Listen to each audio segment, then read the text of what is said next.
Alright guys, so on my channel you're gonna see real raw stories, and I don't mean to be offend anyone with my stories or anything that I'm saying, so please never take it like that. It's not that way. I just want to make this little disclaimer or whatever you want to call it, so you know.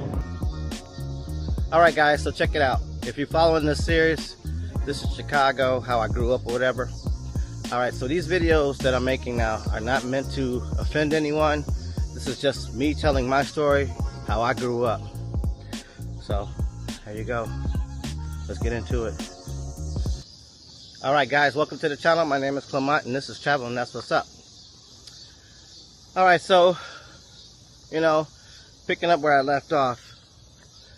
Growing up for me was a mixed bag. Because you have all these thoughts, all this information, and you just think to yourself, how did all this happen? Like, how did we get here? And it's just one of those things, you ponder. But being in Chicago, living in Chicago, growing up in Chicago, so much trauma. I used to go to a school called Paul Revere. This was on the east, south side, but it was like southeast, I guess.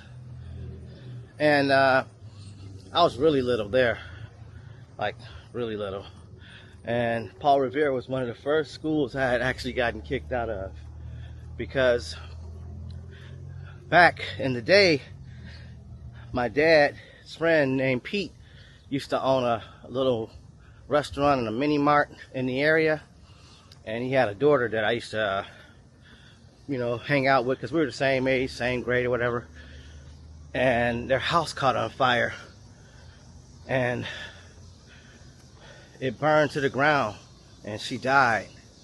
And I was messed up after that, because she was my friend. And I had a lot of trauma. I went back to school, and I don't know how it happened, but we got to talking.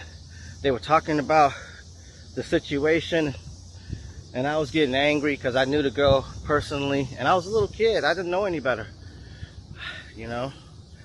So I kind of went crazy in class, and I'm gonna leave that there. But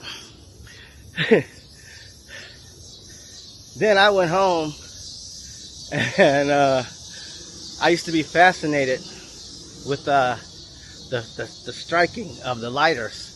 So I used to run it across the carpet, run it across the couch, because I used to see the sparks come out. And I used to have toy cars that did that. So one day I went behind a couch, a chair, and I was striking it.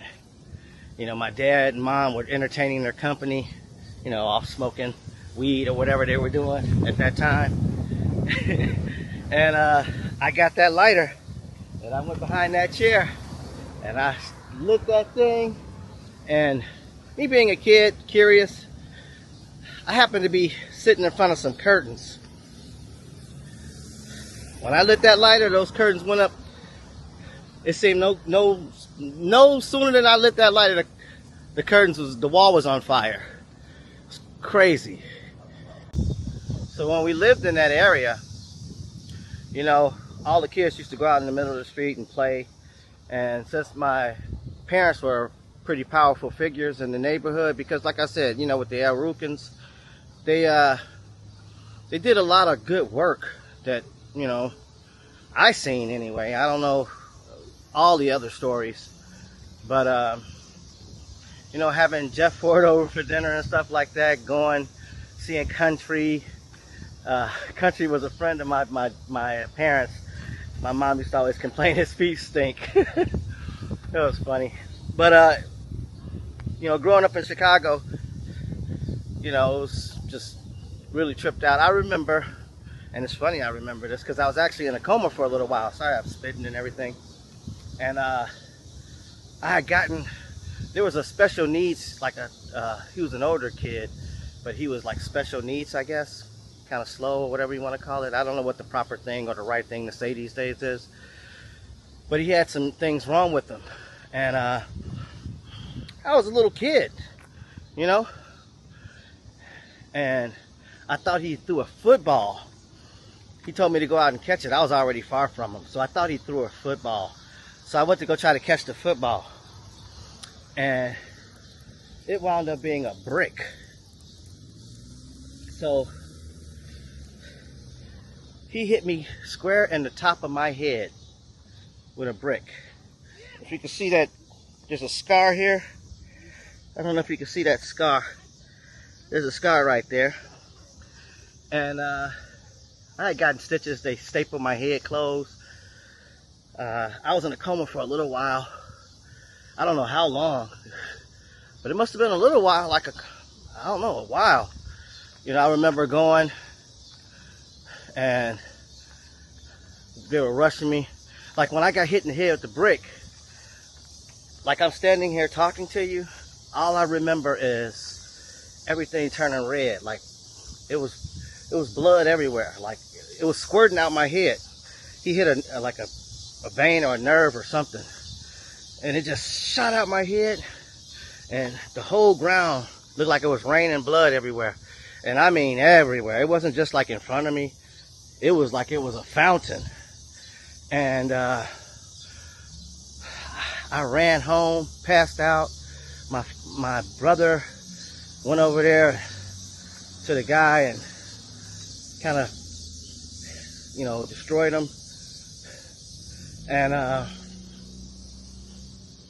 got rushed to the hospital. I remember I was on the gurney, and I remember the lights going in and out as they were rolling me past the lights. And I would wake up and go back to sleep, wake up and go back to sleep. And then last time I woke up, they touched something in my head, and it made my eyes pop open. I remember this big circle light with all these little lights in it. It was a huge light. It might have not been that big, but it looked like it was about the size of a stop sign. But I was a little kid, so my eyeballs were smaller. My head was smaller. So who knows how large it was. But that happened, you know. All these near-death experiences, you know. And then after I recovered from that, my parents got us a dog.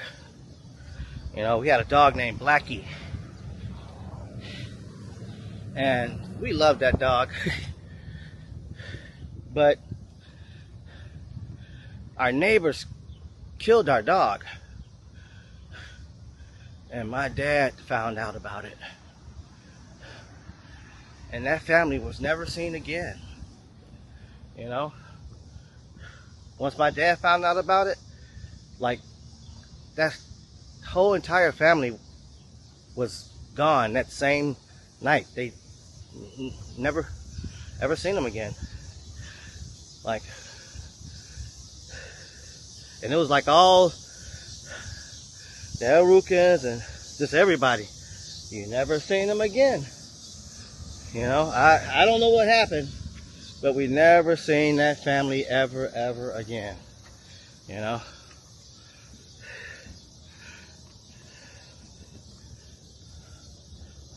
Yeah.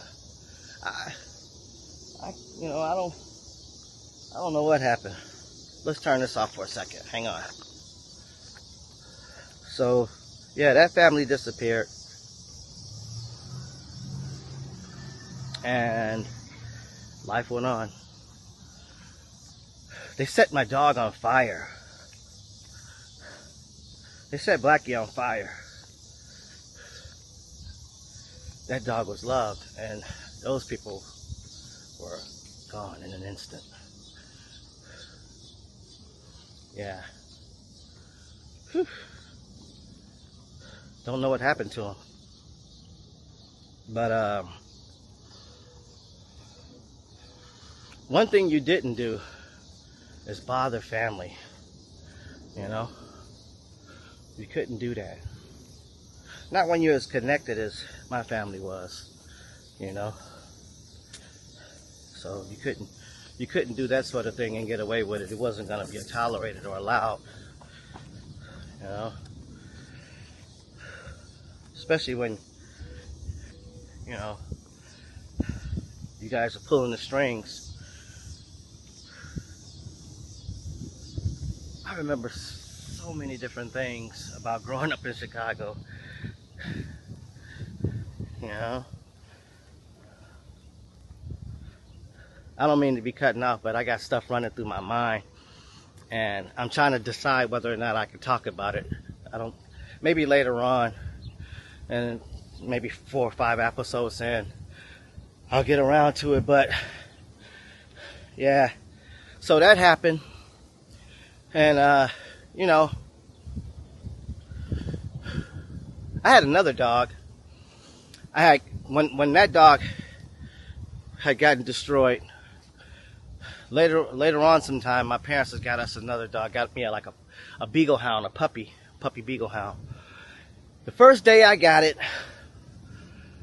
the very first day I got it, they brought it home, and they were like, you know, you got a new puppy, new beagle hound. I was so excited, held it, played with it, and then my dad's friend stopped by. Country with the stinky feet stopped by. He was a truck driver, so he stopped by, and he had this really nice car, and we were like, wow, you know. So I put my puppy down, and my puppy ran out in the street because he was a little puppy. So he ran up under my dad's friend's car. My dad's friend's car was just like parked in the street, in the middle of the street, but the puppy wouldn't come from underneath the car. So they were trying to get the puppy from underneath the car, and the puppy went went by the side of the tire, like by the back tire. He was on the back right side by the back tire hiding, and for whatever reason, I don't know, my dad might have said it, or the guy might have suggested it, that he was like, you know, let me just move the car up a little bit so you can, you know, grab him, you know. And it took 1 second. As soon as he started the car up, I don't even think he put his foot on the gas. He just started the car up, and the car moved just a little bit, and all you heard was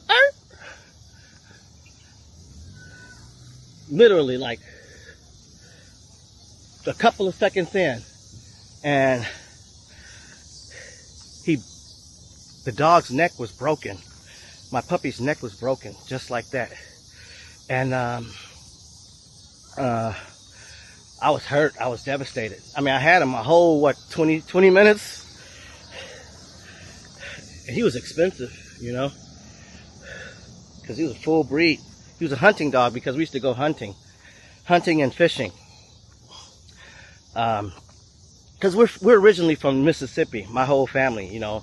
My mom's side is from Mississippi. My dad's side is from Mississippi. We're Mississippians who migrated to Illinois, you know. That's where my roots are, in Mississippi. So my dog's neck is broken. They get him, and his head is just slumped over, but he's still alive. But he was suffering. And my parents had lots of weapons. So my dad took him in the back, and his friend took me off, my mom, and he shot the dog, killed it, and wrapped it in a shade. Like, you know, when we were kids, you guys don't see them now. Maybe you do, I don't know. But we used to have shades, and you know, you pull them down, they roll up really fast, or they wouldn't roll up at all. But yeah, so they wrapped my puppy up in these shades, and then we dug a hole, and we buried him in a lot across the street from our building at the time. And man, that was really messed up. But that happened. Man, it's hot out here. It's like hot. Like 90 degrees, 91 degrees or something. Yeah. And I was a little kid. So much trauma, you know. So after that, you know, time went on, and life went on. And I remember one time we went fishing, and I've always been a little crazy, I guess. I've always been a loner. I've always wanted, just do my own thing. And I wandered off from the group. And I seen a pole sticking out of the water. So I decided to walk over to the pole. As soon as I walked over to the pole, I fell into a hole and disappeared. Oh man, you talking about panic. My family panicked.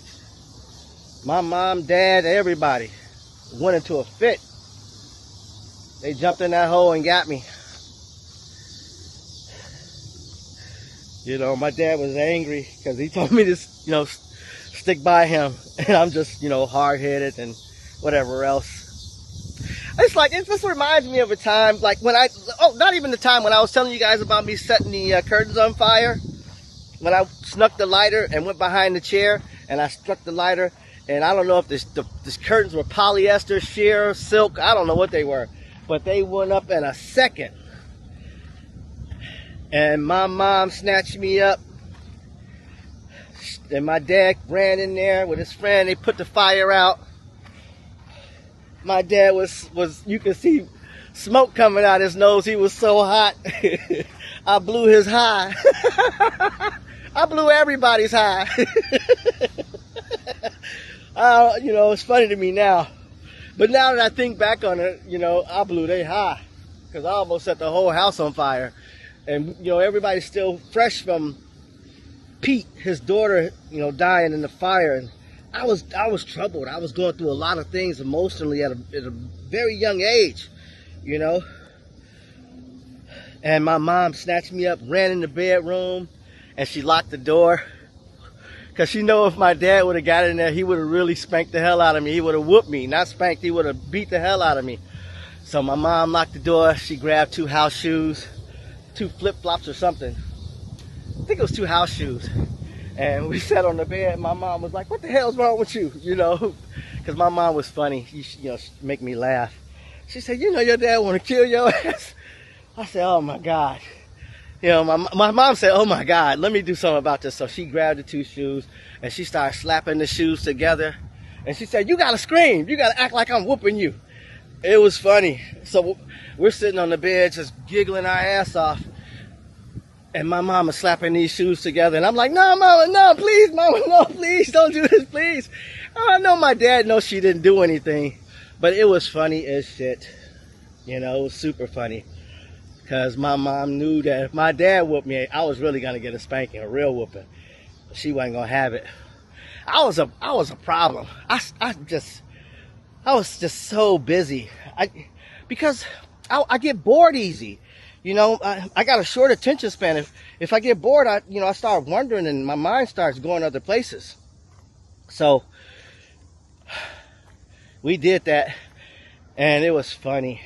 It was very funny. Growing up in Chicago was just very cool at the time. Except for when my friend got, she died in the fire. I remember one time, and because my parents had money. So we had this great big giant house out there, right? And I remember my mom and dad creating another child, having sex. And my mom and dad was in there getting busy. I thought my mom was getting beat up or something. Well, I guess she was, But my dad and my mom was getting down. And I went in there because I'm just a toddler, I wandered myself in their room, They kept the door locked, to be honest with you. But somehow I got myself up in there. I think I was pretty determined. I might have left something in the door to keep it so they couldn't lock it. Because this wasn't the first night. I thought they were fighting, I walked in there, my dad and mom was getting busy. But I still wasn't sure. I didn't know what sex was, So later on that night, I snuck back in there with a pair of scissors. And I thought my dad was hurting my mom at the time. Because, she was, doing what women do. That might be where the freak in me came from. So I went in there with a pair of scissors. and I put the scissors on my dad's balls and penis, and I started to cut. My dad woke up just in time because he was going to be just, castrated. And he grabbed me, grabbed the scissors. My mom jumped up. Man, after they seen the scissors, they was like, what the hell? My mom, she bust out laughing. My dad busted. What the fuck was that? Now see, when you walk through these forests, you got to be careful. I'm telling this story and something just jumped out. I'm still human. But anyway, so my mom and dad, they start busting up. I mean, my dad wasn't too happy at the time, but he, after, I didn't cut him or anything. And I just told him the truth. I thought you was in here hurting Mom. And I mean, like laughter, we're talking about snot bubbles, the whole thing. My mom and dad was super silly. I think they were like soulmates or something, because, they were silly. They stayed laughing. It seemed like they just never came down off that high. They just always laughed, had, just fun. My dad bought a brand new car. It was in the movie also. It was in the movie Monkey Hustle that I was in. It was a green Ford convertible. It was brand new. I mean, he must have had it a whole week, if that long. And my mom never had a driver's license. But she claimed she knew how to drive. And she was older than my dad by like a couple of months. And she had my dad like pretty whipped up, I guess.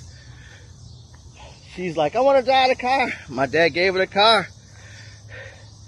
And she went over to, I think it was Garfield Park. Man, she wrapped that car around a pole. I don't think he had it a week. She tore that sucker up. I mean, she tore it up. Luckily, she was fine though. Little scrapes and bruises. But she tore that car up. My dad just was like, damn. But he was, when you're doing things and you're just getting money hand over fist, and it seemed like it's never going to end, nothing's really a problem. So my dad just blew it off, went and bought a new car. And yeah, but that was funny. I think back on it. Yeah. I just, I don't know. I think I'm different in a way where, I have to be mentally stimulated. If I'm not, I got wood chips in my shoe. Sorry guys. Something in my shoe. Yeah. So, that happened. And this is all in Chicago, Golly. So many things have happened living in the city, and it's changed so much. I remember one time, I don't know if it was my brother or my cousin, we were walking through a field, and you know how you get that smell like something's dead, rotting? We walking through this field because on the south side, when we lived out there on the east side, wherever we were at, close to Paul Revere Grammar School, there used to be a field that led to a church. And the church, my mom used to go there and play bingo. My mom and dad, they used to play bingo a lot. Something they brought from Mississippi, I guess. But we walking through this field, and there is a dead body right over to the right of us, just lying there rotten. We walked over to it because we were like, what is this smell? Why is it smell? You're a kid. You want to see what the hell, you want to see what kind of animals dead. Dog, rabbit, possum, raccoon. It was a man dead, rotten and decomposing. He had been there a while. And that wasn't the first time, Well, nor the last time, unfortunately. And, yeah, just a lot of things that went on, growing up here, so it's been a lot different than, a lot of other kids' childhoods or growing up or whatever they've done. I know not everybody's going to have a story like this because, like I said, I've seen what the drugs do, I see how they tear apart families and everything. And Chicago, it had its share, you know. You know, when we were coming to, like, how I wound up on the north side of Chicago is because when I was younger, I had another incident where I had to be relocated because I don't play, you know. Oh, look at this beautiful butterfly. Let's see if I can turn around and let you guys see that, if he don't take off. It's a monarch butterfly. Can I get close without her taking off or it taking off? You guys see that? Yeah. Cool. Yeah, so it was just crazy stuff. I lost train of thought. It's so darn hot. What was I saying? I forgot what I was saying. Chicago. Oh, too many bodies in my life, you know. So how I got to the north side from Hyde Park was, you know, I'm skipping over stuff. I'm gonna try to cover all this stuff through all these different episodes, you know, go back and forth, and then maybe I'll try to fix it. But this is not scripted, so I don't know how to. I'm not like the typical YouTuber or, you know, vlogger or whatever. I'm still trying to get the hang of this. So, man, I'm trying to figure out how to tell these stories without, you know, sounding too crazy. And of course, you know, so I get here by way of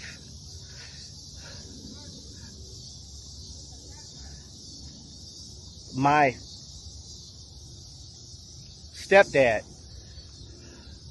came and took me. Well, actually, I came to the north side because I really messed somebody up. Somebody was, you know, messing with my family, and, you know,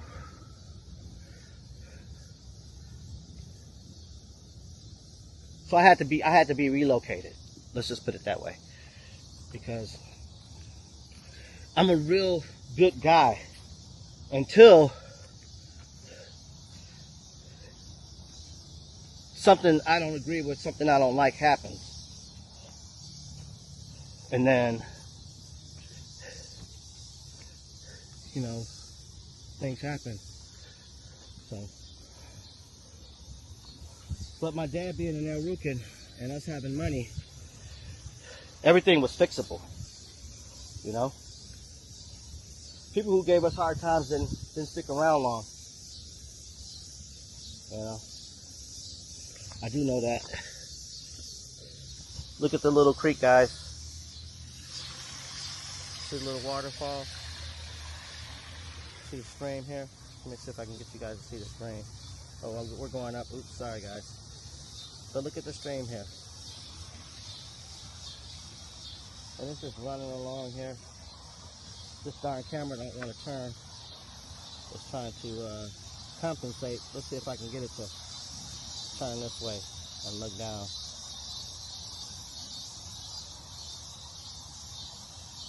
So that's the stream. Usually, that's pretty cool. It means there's a lot of water in there today. You know? I don't know, you guys can't see that. Let's see if I can turn it around. Sorry about the bad camera work. Yeah, there we go. At least it's clear though, huh? That's pretty cool. And it just runs off. Yeah. So, how I got here. Let's see. So, you know, when you're in that kind of lifestyle, you're gonna have good times and bad times, ups and downs. So during the transition period, when you know, I wound up at my grandma's or something like that because they needed to relocate me right away, and I got up north, and I went to a school called Brenneman, and when I was at Brenneman, that's how I got my teeth are fixed now, but at least the top half, I got to get this side over here redone. Well, done. But that's where I got my tooth chipped when I was younger, at Brenneman Grammar School. So that happened. And, you know, so I'm up north. I'm living on Sheridan, not Sheridan, but in that area, uptown area, you know, for a little while. And I go to Brenneman Grammar School, you know, and but before I get there, my stepfather came and took me out of my grammar school without my mom's consent, because my mom had gotten herself locked up, you know, because she was the opposite of she was like I don't know what female Rukns are. I don't know how I never really found out that title. So, because they were doing all kinds of stuff. I'm not gonna lie. They were doing all kinds of stuff. My parents were not, they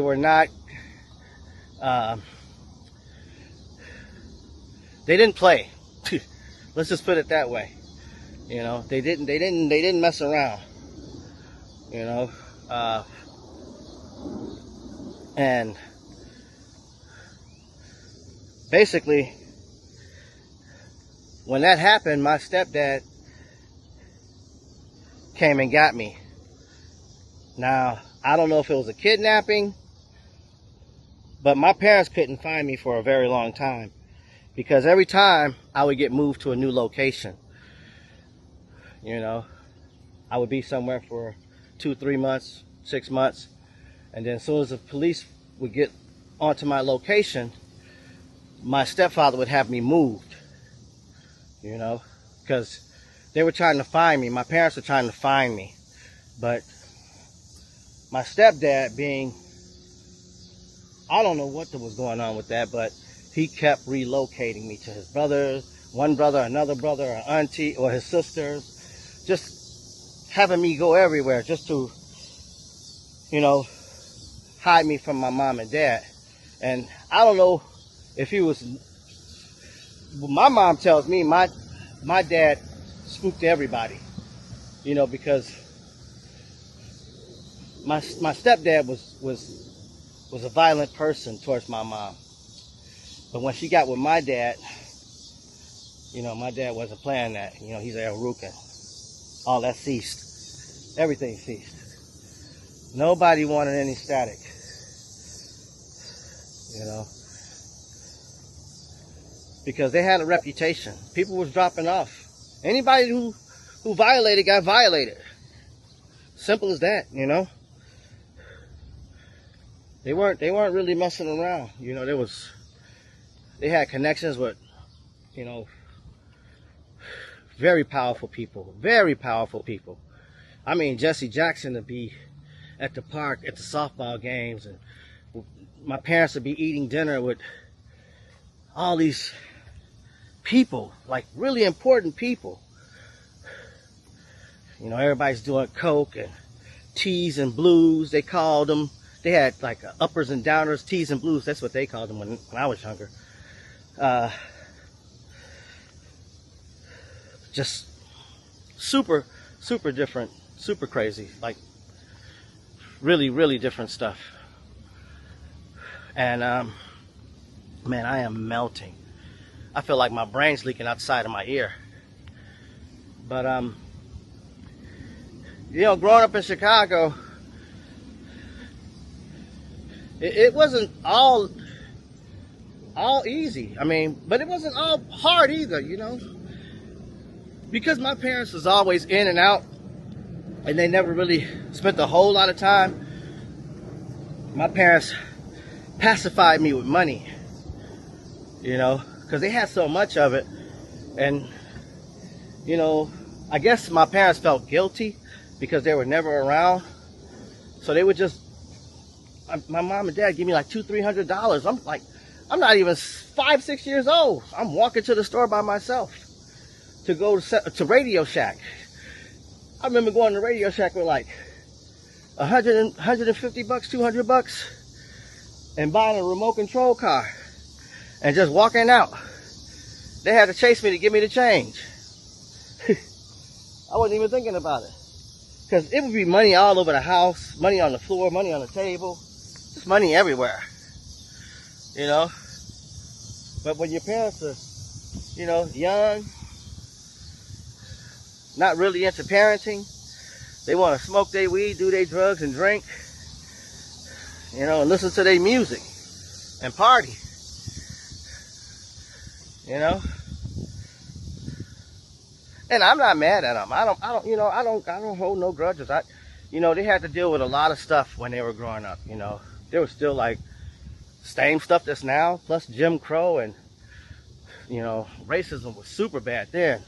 It's getting back that way now, where it's just blatant, obvious. So, and man, just super crazy stuff. Super crazy.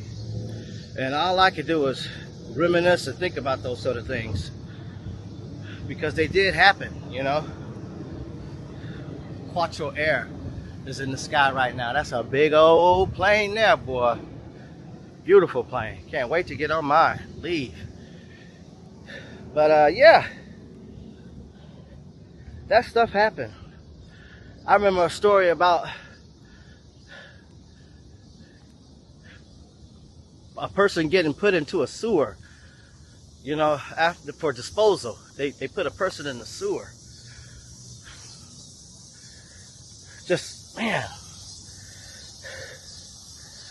there's so many things in my head I'm trying to get out. I'm struggling, because I don't know what's good to say or what's not good, you know. It's tough. Yeah, but I don't, you know, all of the things happen in my life. I'm not mad at my parents, not one bit, because like I said, I know they had a much different life, and God knows what they had to endure just to survive on a daily basis. And just from what I can remember, I can't imagine it being easy. So, yeah. You know, let's move on to something more happier. We'll come back to this maybe. So, getting to the north side, we'll go back to the south side when I can figure out what I can tell you without it, you know. But moving to the north side. So, we get here to the north side, and we're living with my grandma, because my mom and dad have parted ways at this point. And that's when life changed, you know. Things start going downhill for a little while, because there wasn't two support systems. There was only one support system. And you know, like now, just like back then, it becomes hard to carry all the. So with that, you're gonna have some issues, you know. And my grandmother, God bless her soul, she was mean as hell. My mom's mom, mean. Damn. I told my mom one day, I said, "Ma, I don't like your mom." I said, "Because every time you leave me with her, she turned into a monster." My mom busted up. She said, "You can't say that about my mama." I said, "I'm saying it about your mama. She mean. I don't like her." My mom just cracked up.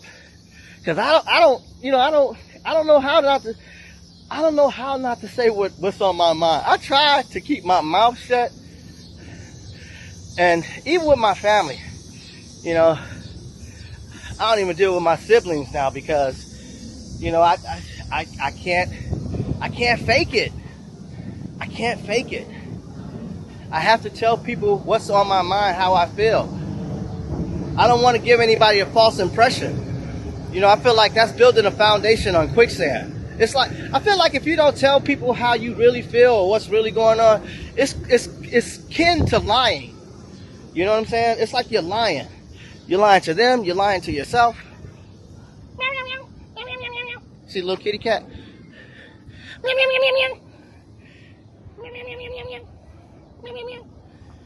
I like cats. Cats are cool. They're self-sufficient and independent. I love that. I like dogs too, don't get me wrong. But, man, they stink. Cats stink too if you don't clean up after them. But dogs stink. They carry too many bugs. You know, all animals. But I love them. But I just, no. Not my thing. When I was younger, yeah, but not no more. I like my freedom. I don't want no more animals because I can't, they don't allow you to move around like you want to. So, but yeah, man, hold on guys. Let me take a break for a second. We're gonna get right back to it. So if you like my content, please like, share, subscribe, hit the notification button. Let's grow my channel, please. All right, so moving further up north, let's just jump to Rogers Park, because that's where life got interesting, in Rogers Park. Still a lot of near-death experiences in Rogers Park though. You know, Rogers Park, we had like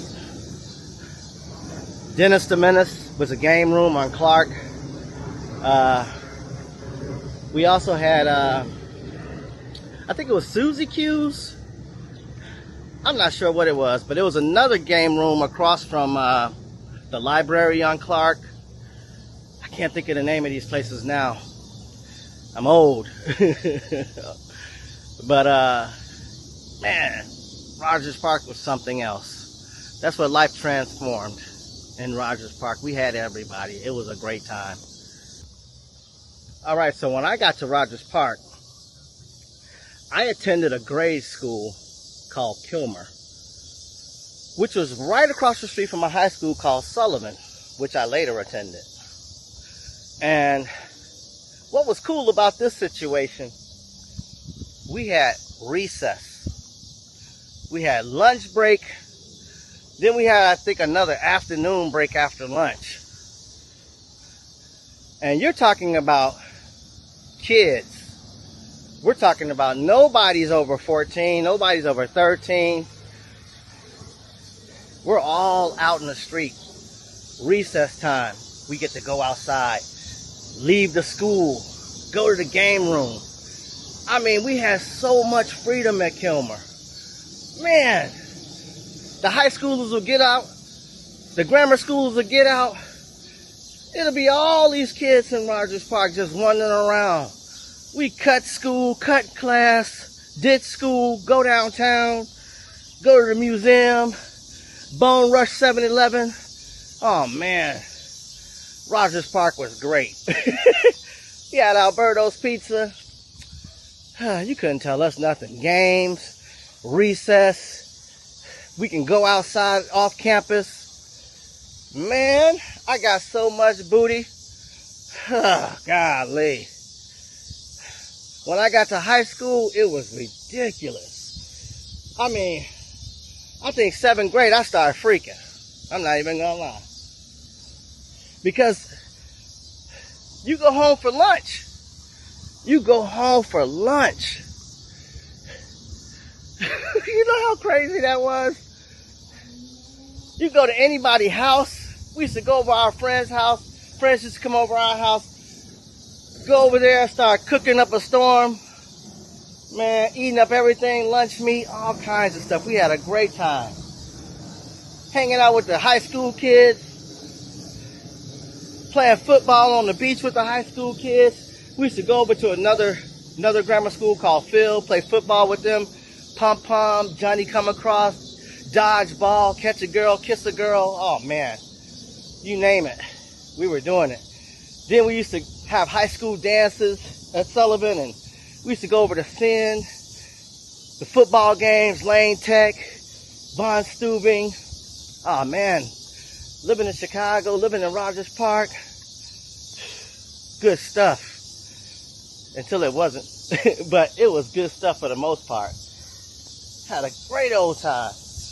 And anybody who sees this, you know, when I do my live, I'm probably going to talk about some of this stuff. So if you got any questions, comments, put them down. Say something. Tell me about it.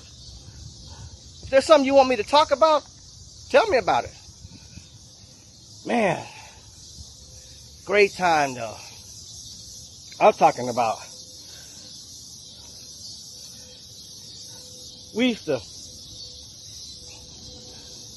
I mean, whatever. We used to do whatever we wanted. I mean, because nobody could stop us. We were kids. We were young. You know? When I was in Kilmer, I got recruited. There's a sculpture on Pratt Beach. I don't know if it's still there. I haven't been to Rogers Park in a while. At least not to Pratt Beach and Rogers Park in a while. But there's a sculpture at Pratt Beach. And I remember when they were putting the bars down. And when they got through putting the bars down and creating the sculpture, we went and put epoxy or putty or whatever it was on top of the sculpture. And that was really cool because we were just kids. And this is something we were doing for our neighborhood. And it was great, you know. Rogers Park is where I became a Boy Scout also. That was primo. You know, because before then, only time I had really gone out on any kind of hunting or exploring was with my dad when we go fishing and hunting. So we're going to pick this back up, guys, in part 3. So if you like this content, please like, share, subscribe, and hit the notification button. And I'll be sure to get back to you when you make comments. Peace out.